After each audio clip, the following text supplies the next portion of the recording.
I mean, we don't have, this is Mother Nature, showing us once again that she's in charge. And whether it's climate change or something else, I can tell you after 47 years of fighting fire and many, many, many Santa Ana wind fires where we've seen loss of life and destruction, this event last week was absolutely unique. Please, God, save us, save our house, please.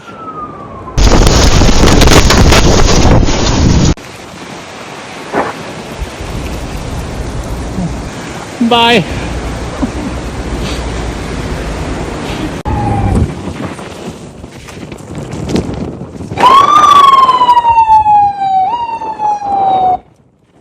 Oh no.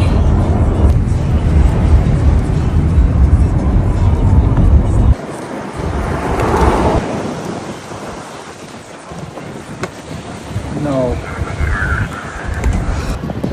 Neighborhoods wiped off the map. Homes reduced to piles of ash. Every day it gets more grim. And the death toll keeps rising. 24 are now confirmed dead, and many more still missing. Forecasters estimate the damage to be more than $250 billion. This would be costlier than Katrina. And the Palisades fires are still only just 13% contained. Wind gusts are predicted to kick up, and firefighters are bracing for explosive fire growth. This isn't over yet. Skyfox. Yeah. We call these fire tornadoes or fire nados.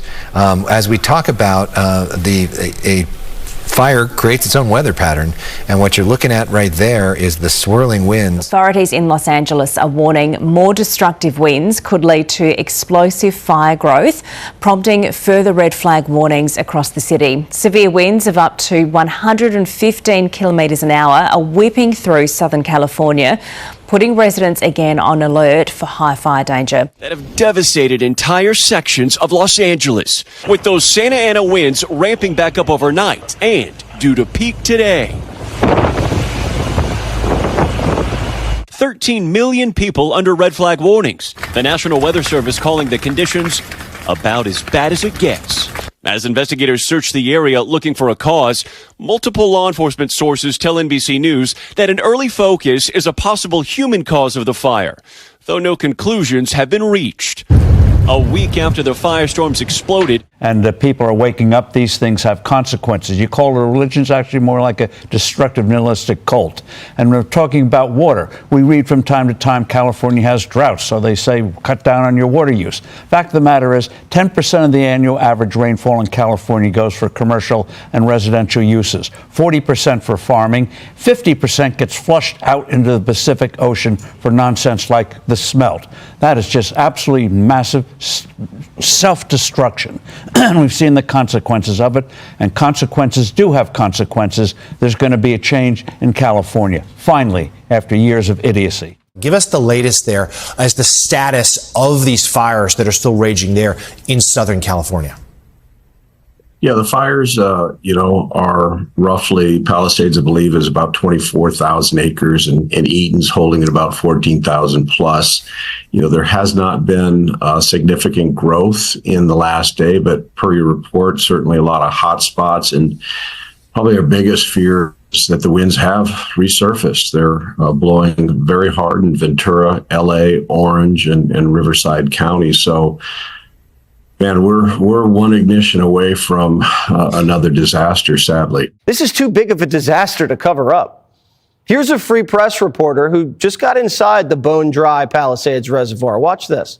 This was supposed to be the water to put out the Palisades fire. This is the Santa Ynez Reservoir. It's the water supply basically for the Palisades. When they first started fighting the Palisades fire, they ran out of water extremely quickly. Wednesday, 3 a.m., they were basically out. And there's been a lot of talk on why this happened. So how long has this reservoir been empty for? Since February of last year. There was no communication from the Department of Water and Power to LAFD that there was a water supply issue. The firefighters, when they started fighting the fires, no one informed them that the reservoir was empty.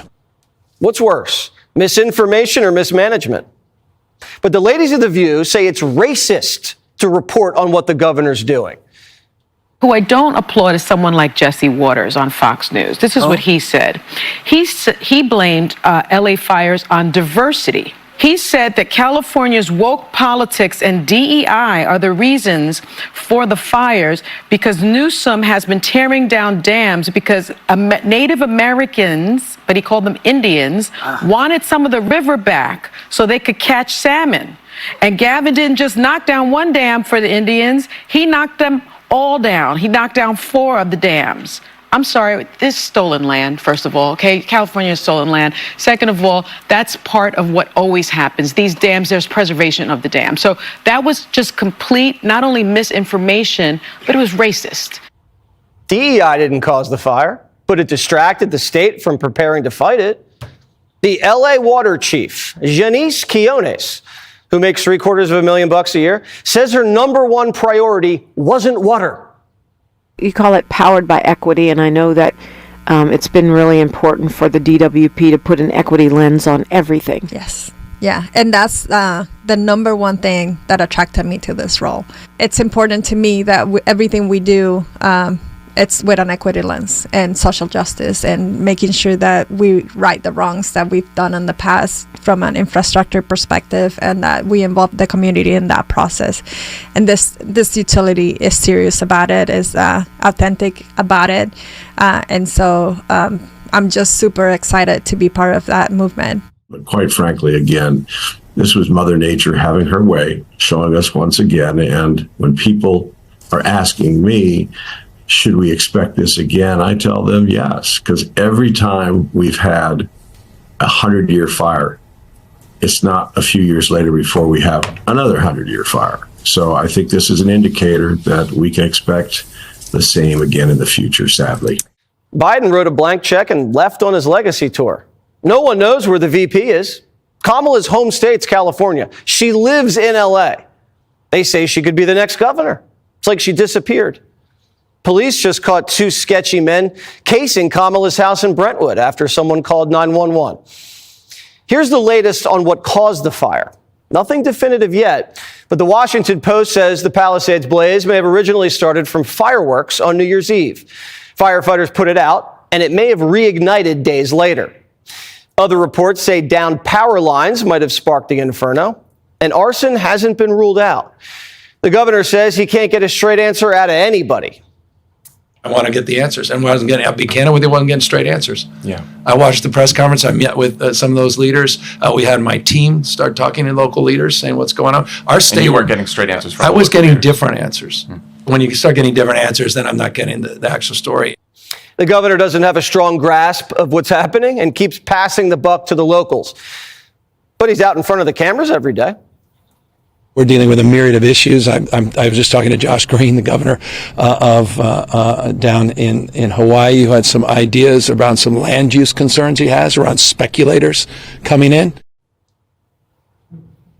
Why is the governor shimmying around like that with a smile on his face? What kind of presentation is that? Why does he look so gleeful when he's talking about land speculators? It's getting so bizarre that NBC is having to call Gavin out for spewing misinformation.